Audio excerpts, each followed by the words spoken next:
હવે ટ્રેડ શોમાં ખેડૂતો માટે પણ ગુજરાતીઓએ તૈયાર કરી દીધું છે ઈ ટ્રેક્ટર। આ ટ્રેક્ટરની ખાસિયત છે કે 1 વીઘા માત્ર 1 રૂપિયામાં જ તે ખેડી આપશે।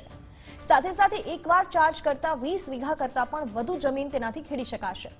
આ કંપની રાજકોટની કંપની છે અને તેણે 2 મોડલ્સ બનાવ્યા છે, જેમાં એક નાનું ટ્રેક્ટર છે અને બીજું મોટું ટ્રેક્ટર છે। આ બંનેની કિંમત 6 થી 12 લાખ સુધીની છે। ગાંધીનગર વાઇબ્રન્ટ અને વાઇબ્રન્ટમાં ટ્રેડ શો જે થઈ રહ્યો છે, ટ્રેડ શોની અંદર એક ટ્રેક્ટર પણ મૂકવામાં આવ્યું છે, મિની ટ્રેક્ટર છે। આપે જોયું જ હશે। આ ટ્રેક્ટરની ખાસિયતો ઘણી બધી છે, એ પણ જોઈએ અને શું આની વિશેષતાઓ છે એ પણ જોઈએ। તો આ બધું આપણે ટ્રેક્ટરનો નજારો જોઈ રહ્યા છીએ અને સાથે સાથે ભાઈ આમાં તો ટેન્ક જ નથી દેખાતી, ડીઝલની ટેન્ક નથી દેખાતી, એટલે કંઈક વિચિત્ર લાગે છે। હવે આ મોટું ટ્રેક્ટર છે, આ મોટા ટ્રેક્ટરની અંદર પણ કોઈ વાયરિંગ કે મતલબ ડીઝલ પાઇપ કે આ બાજુ પાછળ જોઈએ તો ક્યાંય દેખાતું નથી। આ ભાઈ છે, એમની સાથે વાત કરીએ। ભાઈ આવો, આમાંથી આ ડીઝલની ટેન્ક ક્યાં ગાયબ કરી નાખી તમે? તો ટ્રેક્ટર ચાલે છે કેવી રીતે? ડીઝલ નહીં, પેટ્રોલ નહીં? મોટા ભાઈ ડીઝલ ટ્રેક્ટર જ ચાલે છે। આપણે ખેડૂત માટે કંઈક નવું લઈ આવ્યા છીએ, ફૂલી ઇલેક્ટ્રિક ટ્રેક્ટર છે બે। આ ટ્રેક્ટર દિવસનું 3.5 થી 4 હજાર ડીઝલ ખાઈ જાય છે જ્યારે ખેડૂત હલાવતો હોય। આપણે આ ટ્રેક્ટર આખા દિવસમાં 10 રૂપિયામાં ચાલશે સાહેબ। આ ટ્રેક્ટર મોટું ટ્રેક્ટર છે, આખા દિવસમાં 20 રૂપિયામાં ચાલશે। આ વિચાર કેવી રીતે આવ્યો ભાઈ ડીઝલની ટાંકી કાઢી નાખવી છે ને આને ઇલેક્ટ્રિક બનાવ્યું છે? કેમ આવો વિચાર?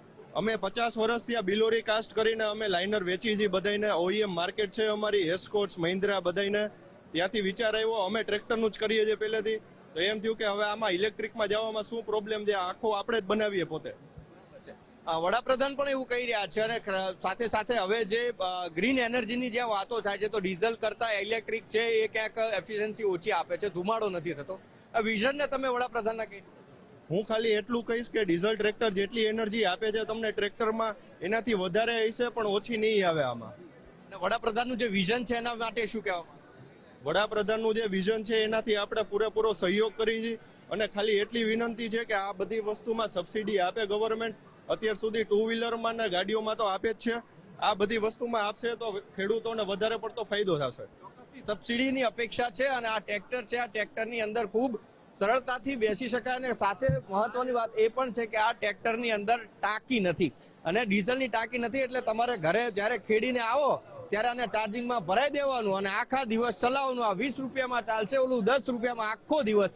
ખેડૂત ભાઈઓ માટે ખૂબ જ સારી તક છે અને ઇનોવેશન છે એ ગુજરાતની અંદર થઈ રહ્યા છે અને ખેડૂત ભાઈઓ માટે ખાસ કરીને જે ફાર્મર્સ જે છે એના માટે પણ ક્યાંક તક છે ઊભી થઈ રહી છે અને આ જ રીતે જે ટ્રેક્ટર છે બની રહ્યા છે। અને સાથે સાથે એમ પણ કહી શકાય કે હવે તો બજારમાં ભાઈ ગુજરાતી ઇલેક્ટ્રિક ટ્રેક્ટર પણ લઈ આવ્યો છે।